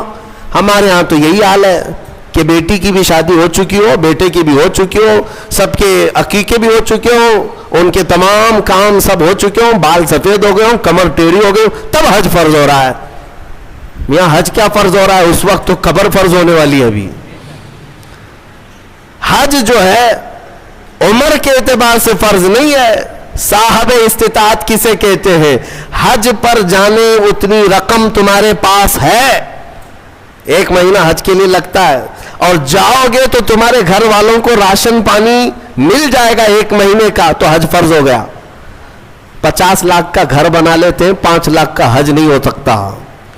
سمجھ لو, تمہارے پاس اس زمانے میں 5 لاکھ ایکسٹرا ہے تو میرے اندازے کے مطابق اس پر حج فرض ہو چکا. اور میرے آقا صلی اللہ علیہ وسلم نے فرمایا جس پر حج فرض ہوا اور وہ حج کے لیے نہیں گیا, میرے آقا فرماتے ہیں مجھے اس کی پرواہ نہیں کہ وہ یہودی ہو کے مرے یا عیسائی ہو کے مرے. حج کی فرضیت کو ہلکے میں لیتے ہیں لوگ. میں وہاں حج میں اکثر جا کر دیکھتا ہوں, سب سے بوڑھے حاجی کہیں کے ہوتے ہیں تو ہندوستان کے, پاکستان کے, بنگلہ دیش, سب سے بوڑھے حاجی ایسے لٹکے ہوئے آتے ہیں بیچارے. ان کو نہ عرفات کا میدان معلوم, نہ مینا, نہ مزدلفہ. احکام کیا کریں گے؟ راستے پہ بیٹھ گئے, بلاتے چلیے حاجی صاحب عرفات کا میدان وہاں اس میں ٹھہرنا فرض ہے. کہا نہیں بابا تھک گئے, اللہ معاف کرے گا. اللہ تو یہاں ہندوستان میں بھی معاف کرتا. گئے تو پیسے دے کر کے, احکام تو پورے کرنے ہی ہے. اگر احکام کیے بغیر تم یہ کہتے بیٹھ جاؤ تو میرے عزیزو یہ مذاق ہے. اسی لیے جوانی میں اگر مال آ گیا, استطاعت آ گئی تو جوانی میں حج فرض ہے. انڈونیشیا والوں کے بارے میں ہم نے سنا ہے, حج نہیں کرتے تو ان کو لڑکی بھی نہیں دیتے ہیں. شادی کرنے سے پہلے وہاں جوان لوگ حج کر چکے ہوتے ہیں. حج نہیں تو عمرہ. غریب آدمی عمرہ کرے گا تو اس کو بیوی ملے گی. لہذا آپ میں سے جو اس طرح کے خیالات پالتے ہو کہ ابھی بہت کام باقی ہے, بعد میں دیکھ لیں گے حج, تو ان کے لیے یہ وعید ہے. کچھ بوڑھے جا چکے حج کے لیے, لیکن بہت سے تو ایسے ہیں موت آ گئی, وہ پلاننگ کرتے رہ گئے اور موت آ گئی. پھر ان کے لیے وہی وعید ہے جو حدیث پاک میں آئی ہے. پتہ نہیں ان کا خاتمہ کس انجام کے ساتھ ہوا ہو. حضور فرماتے ہیں مجھے اس کی پرواہ نہیں کہ یہودی ہو کے مرے یا عیسائی ہو کے مرے. اللہ نے اگر طاقت دی ہے, استطاعت دی ہے اور مال دیا ہے تو حج کر لیا کرے. یہ حج کے احکام بھی اس پارے میں آج ہم نے تلاوت کی ہے. اور خصوصیت کے ساتھ آخری بات میں عرض کروں, تیسرے پارے کی شروعات تھی, ہم نے جو آیتیں تلاوت کی وہ آیت الکرسی ہے. اللہ لا الہ الا هو الحی القیوم. یہ ایک آیت ایسی ہے جس کو آیت الکرسی کہتے ہیں. ایک آیت ہے پوری, اور اس کے متعلق فضائل اتنے آئے ہیں کہ اللہ تعالیٰ نے اپنے رسول کو خاص تحفے کے طور پر آیت الکرسی عطا فرمائے. جو آیت الکرسی پڑھ لیتا ہے وہ ساری بلاؤں سے محفوظ ہے. رات کو اگر پڑھ کر کے سویا تو اس کا گھر جلنے سے محفوظ, جلنے سے, چوری ہونے سے محفوظ. بلکہ آیت الکرسی پڑھنے والے کے متعلق یہ بھی ہے کہ اگر ہر فرض نماز کے بعد کسی کی عادت ہے کہ وہ آیت الکرسی پڑھ لیا کرتا ہے ہر فرض نماز کے بعد, تو فرمایا گیا کہ جب اس کی روح نکلنے کا وقت آئے گا, اس کی روح نکلنے کا وقت آئے گا تو ایسا ہوگا کہ اس کی روح ادھر نکالی جا رہی ہوگی, ایک قدم دنیا میں ہوگا, دوسرا قدم جنت میں ہوگا. اور اس کی روح قبض کرنے کے لیے بھی یہ حکم آیا کہ اتنی آسانی کے ساتھ اس کی روح نکالی جائے گی کہ اسے اندازہ بھی نہیں ہوگا, پتہ بھی نہ چلے گا. آیت الکرسی پڑھنے کی عادت ڈالو, حفاظت کے لیے بھی, اور جو اللہ رب العزت سے بے پناہ محبت کرنا چاہتا ہے, اپنے رب سے بے پناہ محبت کر کے قریب ہونا چاہتا ہے, اسے آیت الکرسی کا ورد ضروری ہے. وہ جس قدر آیت الکرسی پڑھے گا مولا تعالیٰ اتنا قریب اس بندے کو کرتا جائے گا. اور ایک بات یاد رکھ لیں, الحمدللہ بچپن سے ہمیں بھی یہ عادت ہے, آیت الکرسی پڑھنے والے کی ایک اور فضیلت ہے کہ اسے پھر دوسری کرسی کی لالچ بھی نہیں آئے گی. ہاں, کرسی والوں کو میں یہ کہتا ہوں آیت الکرسی پڑھا کرو تاکہ یہ نحوست دل سے نکل جائے. یہ کرسی, وہ کرسی, وہ کرسی, یہ کرسی, کب تک کرسیوں کے پیچھے چلو گے؟ جس کے پاس آیت الکرسی ہو, جیسے دیکھو اجمیر کے خواجہ کی کرسی آج تک کوئی نہیں ہلاتا, کوئی نہیں ہلاتا, اور اس کرسی کے لیے کبھی الیکشن بھی نہیں ہوتا. ہماری بات ہمارے اور 100 نسلیں بھی آئیں گی, ہندوستان کا بادشاہ وہ نسلیں غریب نواز کو ہی سمجھا کریں گی. کیوں؟ وہ آیت الکرسی والے بادشاہ ہیں. لہذا اے سنی مسلمانوں، آیت الکرسی کا ورد رکھو. یہ کرسیوں کی لالچیں بھی بہت خطرناک ہوتی ہیں، بسا اوقات انسان کو کافر بنا دیتی ہیں، بسا اوقات انسان کو گمراہ کر دیتی ہیں. ہم نے دیکھا ہے اولیاء اکرام کی تعلیم میں، اولیاء اکرام جب کسی کی تربیت کرتے ہیں نا تصوف میں، تو تربیت میں سب سے پہلے وہ دو چیزوں کو مارتے ہیں. پہلی چیز یہ ہے کہ کھانے میں لالچی نہ ہو، بہت زیادہ کھانا بند کر دو. اگر کسی ولی کے دربار میں تربیت لینا ہے تو پہلی تربیت وہ یہ کرتے ہیں کھانے پر کنٹرول. اور دوسری تربیت کسی بھی مقام، مرتبے، منصب اور کرسی کی لالچ ہرگز نہیں. کوئی عمل اس لیے نہیں کرے گا کہ مجھے یہ مقام ملے، دنیاوی منصب ملے. اسی لیے میرے آقا صلی اللہ تعالی علیہ وسلم نے بھی ارشاد فرمایا کہ دنیا طلب کرنے والا اگر علم دین بھی حاصل کرے گا تو وہ ایسا ہی ہے جیسے خنزیر کے گلے میں موتیوں کا ہار ڈالا جا رہا. حب جاہ، حب مال، حب مقام، حب منصب، یہ بری خصلتیں ہیں. اللہ ان تمام چیزوں سے ہمیں محفوظ رکھے. من رکع فرفع، حضور نے فرمایا جو جھک گیا اللہ اسے بلند کرتا ہے، اور جو اکڑ گیا اللہ اسے ہمیشہ ذلیل کرتا ہے. تو یہ کرسیاں ہی ہیں جو اکڑ پیدا کرتی ہیں. آیت الکرسی کا ورد ہمیشہ رکھو، بہت ساری چیزوں سے تمہیں محفوظ کر دے گی. آخری بات، اس میں تیسرے پارے کی ایک بہت ہی اہم چیز بیان ہوئی ہے. وہ کیا ہے؟ ابراہیم علیہ الصلاۃ والتسلیم نے ایک بار اللہ رب العزت کی بارگاہ میں سوال کیا، اے مولا مجھے دکھا تم مردوں کو زندہ کیسے کرتا ہے. اللہ نے پوچھا کہ اے ابراہیم کیا تجھے یقین نہیں ہے؟ کہا کیوں نہیں، یقین ہے مولا، لیکن آنکھوں سے دیکھنا چاہتا ہوں. لیطمئن قلبی، تاکہ میرے دل کو اطمینان ہو جائے. سنو، اللہ مردوں کو زندہ کرتا ہے یا نہیں کرتا؟ رب تبارک و تعالیٰ قادر مطلق ہے، سب بکھر جانے کے بعد بھی وہ دوبارہ زندہ کرے گا. ہاں کئی واقعات ہیں. حضرت عزیر علیہ السلام کا واقعہ بھی آج ہم نے تلاوت کیا. ایک نبی تھے اللہ کے، 33 سال کی عمر تھی، وہ اپنے خچر پر جا رہے تھے، ایک بستی کو دیکھا اجڑی ہوئی تھی، اجڑی ہوئی. انہوں نے یہ پوچھا اللہ کی بارگاہ میں کہ مولا یہ سب پوری بستی اجڑ گئی، یہاں نہ سبزے اگتے ہیں، نہ درخت، نہ پودے، کچھ نہیں، کیا پھر اس بستی کو تو دوبارہ زندہ کرے گا؟ تو حضرت عزیر علیہ السلام کو اسی وقت نیند لگ گئی، سو گئے. اور سوئے تو 100 سال کے لیے سو گئے، 100 سال کے لیے وہی سو گئے. اور جس خچر پر آئے تھے، جو کھانا لے کر کے آئے تھے، اس کو بھی نیند لگ گئی. نیند کیا ہے؟ موت کی بہن ہے. اللہ نے سلا دیا. 100 سال کے بعد اٹھایا اللہ نے. پوچھا عزیر سے کتنے دن یہاں ٹھہرے رہے؟ کہا میں تو صبح آیا تھا، دوپہر ہو رہی ہے. اللہ نے فرمایا ذرا اپنے خچر کو دیکھو، تمہارے کھانے کو دیکھو، تم 100 سال یہاں ٹھہرے ہو.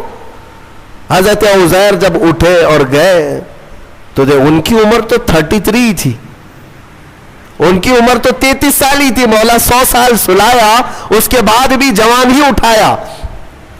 جب اپنی آبادی میں آئے تو ان کے زمانے کے بچے بھی بوڑھے ہو چکے تھے. خود ان کی اولاد جو ان کے بیٹے تھے وہ ان سے بھی بڑے ہو چکے تھے. 118 سال، 115 سال، 110 سال کے ان کی عمریں ہیں، اور حضرت عزیر کی عمر تو 33 سال ہے. حضرت عزیر آئے اور کہا میں عزیر ہوں، اللہ کا نبی. لوگوں نے انکار کر دیا کہ وہ 100 سال پہلے جا چکے، تم کہاں سے آئے ابھی؟ ایک خاتون جو ان کے گھر کی کنیز تھی، وہ بہت بوڑھی ہو چکی تھی، اس نے کہا میں عزیر کو 2 علامتوں سے پہچانتی ہوں، اگر وہ 2 علامتیں اس کے اندر ہیں تو یہ عزیر ہے. وہ آئی، کہا ایک تو یہ ہے کہ پورے زمانے میں تورات اگر کسی کو لفظ بلفظ یاد ہے تو صرف عزیر علیہ السلام کو، کسی کو نہیں. ایک علامت یہ ہے. دوسری یہ ہے کہ ان کی پیٹھ پر ایک نشان ہے جو کسی کے اندر نہیں ہے، وہ میں دیکھ چکی ہوں. حضرت عزیر کو جب اس بوڑھی نے یہ کہا تو حضرت عزیر علیہ السلام نے لفظ بلفظ پوری سورہ تورات سنا دی، اور ان کی پیٹھ پر وہ نشان بھی باقی تھا. تو اس خاتون نے پکار کر کہا اے لوگوں، یہ اللہ کی قدرت ہے، یہی عزیر ہے جو 100 سال پہلے ہم سے بچھڑا تھا، آج مولا نے 100 سال بعد دوبارہ اسے ہمارے ہاں اٹھا کر لایا ہے۔ یہ واقعہ کیوں پیش آیا؟ یہ ان منکرین کو بتانے کے لیے جو یہ سمجھتے ہیں کہ موت کے بعد پھر اللہ کسی کو نہیں اٹھا سکتا، اسی لیے کچھ لوگ جلا کر راکھ کرتے ہیں، کچھ لوگ چیل کووں کو کھلا دیتے ہیں کہ مرنے کے بعد پھر پکڑ نہیں ہونی چاہیے۔ یہ شراب کیوں پیتا تھا، چوری کیوں کرتا تھا، کوئی ڈنڈے مارنے والا نہ ہو، ہم تو اس کو جلا کے راکھ کر چکے۔ مولا قرآن میں بیان فرماتا ہے جو رب ایک پانی کے قطرے سے تمہیں انسان بنا سکتا ہے، تمہاری راکھ کو جمع کر کے دوبارہ تمہیں زندہ کیوں نہیں کر سکتا؟ وہ قادر مطلق ہے، دوبارہ اٹھائے گا۔ ہمارا عقیدہ کیا ہے؟ موت کے بعد ہم دوبارہ ہوں گے کہ نہیں ہوں گے، لیکن اس دنیا میں نہیں، پرن جنم نہیں۔ ہاں، یہ پرن جنم والا نہیں ہے۔ ہمارا جو عقیدہ ہے وہ یہ ہے کہ مریں گے یہاں، اٹھیں گے قیامت کے دن۔ قیامت سے پہلے پھر کسی کی آتما نہیں اٹھنے والی ہے، جس کی اٹھتی ہے وہ بیوقوف ہے۔ ہاں، وہ جو مشہور کرتے ہیں کہ اس کی آتما آئی، اس کی آتما آئی، کسی کی آتما نہیں آتی۔ ہاں، یہ بات یاد رکھیں، شیطان کھیلتا ہے، روحیں جا چکی، ایک بار نکل گئی تو اب قیامت کے دن دوبارہ زندہ ہوگی۔ الحمدللہ ہمارا عقیدہ یہی ہے، اسلام کا عقیدہ یہ، ہم مرنے کے بعد عالم برزخ میں جاتے ہیں اور پھر مولا قیامت کے دن اٹھاتا ہے۔ اس سے پہلے ہمارا عقیدہ یہ نہیں کہ ہم مرنے کے بعد پھر کبھی چوہا بن کے اٹھیں گے، بلی بن کے اٹھیں گے، کتا بن کے اٹھیں گے۔ ہاں، اچھے کام کیا تھا تو اچھا بن کے دوسرے جنم میں پیدا ہوگا، برا کام کیا تھا تو کتا بن کے جنم لے گا، یہ نہیں ہے۔ الحمدللہ ہمیں اللہ نے انسان بنایا تھا، انسان ہی اٹھیں گے۔ ہاں، کتوں والا عقیدہ مت رکھو، چوہوں والا اور بلیوں والا عقیدہ مت رکھو، ہمارا یہ عقیدہ نہیں۔ جو بات میں عرض کر رہا تھا وہ ابراہیم علیہ السلام کی۔ ابراہیم علیہ السلام نے پوچھا رب سے تو کیسے زندہ کرتا ہے مرنے کے بعد؟ تو رب نے فرمایا کیا تجھے یقین نہیں؟ کہا یقین ہے، میں آنکھوں سے دیکھنا چاہتا ہوں۔ کہا ٹھیک ہے، 4 پرندے لے لو اور ان کو ذبح کرو اور پھر ان کو قیمہ بنا دو، چاروں کا گوشت مکس کرو اور سب ملا کر کے 4 حصے کرو، ایک حصہ اس پہاڑ پر، دوسرا اس پہاڑ پر، تیسرا اس پہاڑ پر، چوتھا اس پہاڑ پر، 4 پہاڑوں پر گوشت رکھ کر کے آؤ یہ مکس قیمے کا، اور پھر اپنی جگہ پر کھڑے ہو جاؤ، ان پرندوں کے نام لے کر کے بلاؤ۔ ابراہیم علیہ السلام کو یہ پروسیس کرایا گیا۔ ابراہیم علیہ السلام نے کیا کیا لیے؟ ایک کوا لیا، توجہ چاہتا ہوں، کیا لیا؟ کوا لیا، دوسرا مرغا لیا، تیسرا کبوتر، چوتھا مور، 4 پرندے لیے، کوا، مرغا، کبوتر، مور، 4 پرندے لیے اور چاروں کو ذبح کیا، پھر ان کا قیمہ بنایا، گوشت سب قیمہ بنا کر مکس کیا اور 4 حصوں میں 4 پہاڑوں پر رکھ کر آئے، پھر اپنی جگہ پر آ کر کے انہیں پکارا۔ اللہ کے حکم سے مرغا بھی آئے، کوا بھی آئے، کبوتر بھی آئے اور مور بھی آئے۔ خدا کی قدرت دیکھیں، وہ قیمہ ہوا میں اڑنے لگا اور جس جس پرندے کا جو گوشت تھا وہ اپنے اپنے جسم میں ملنے لگا، اور پھر ان کی جو منڈیاں تھی، منہ، وہ ابراہیم علیہ السلام کے پاس تھی، دھڑ صرف تنہا اڑتا ہوا آیا، اپنے اپنے منہ سے جڑ گیا اور اڑ کر چلے گئے۔ اللہ نے اپنی قدرت کا مشاہدہ اپنے نبی کو کروایا۔ ابراہیم علیہ السلام، مردوں کو مولا کیسے زندہ کرتا ہے یہ نبی کو سامنے کر کے دکھایا گیا۔ لیکن صوفیہ کرام کی بھی ایک تعلیم ہوتی ہے۔ میر عبد الواحد بلگرامی رضی اللہ عنہ، سبع سنابل شریف کے مصنف، فرماتے ہیں ابراہیم علیہ السلام کو یہ پروسیس کیوں کرایا گیا؟ یہ 4 پرندے آپ نے کیوں لیے؟ صوفیہ کے جو نقطے ہوتے ہیں بڑے اہم ہوتے ہیں۔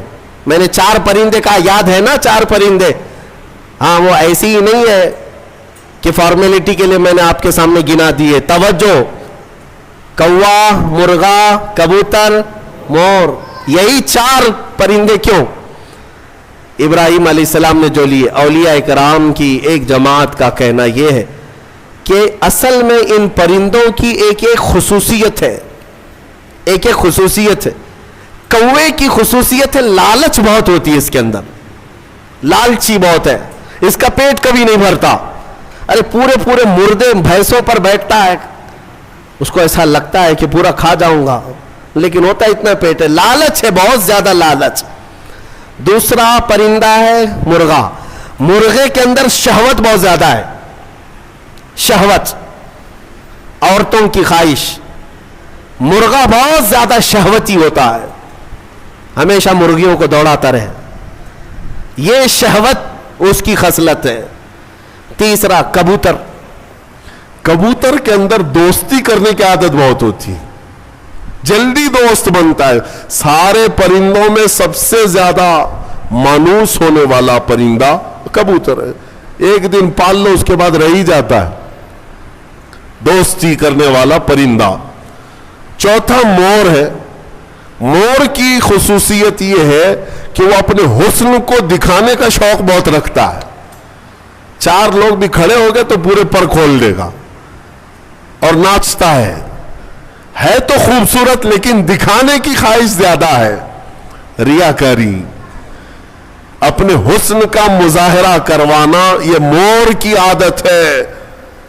حضرت میر عبد الواحد فرماتے ہیں, اے مسلمانوں, اللہ نے جو حکم کیا اپنے نبی ابراہیم کو, یہ چار پرندے نہیں, کوا, مرغا, کبوتر, مور, یہ ذبح نہیں کیے, بلکہ ابراہیم علیہ السلام نے جو ذبح کیا وہ کیا ہے؟ لالچ کو ذبح کیا, شہوت کو ذبح کیا, دوستی کرنے والی عادت کو ذبح کیا, حسن کو دکھانے والی خصلت کو ذبح کیا. جب ان بری خصلتوں کو کوئی ذبح کرتا ہے تو مولا مردوں کو زندہ کرنے والی قدرت بھی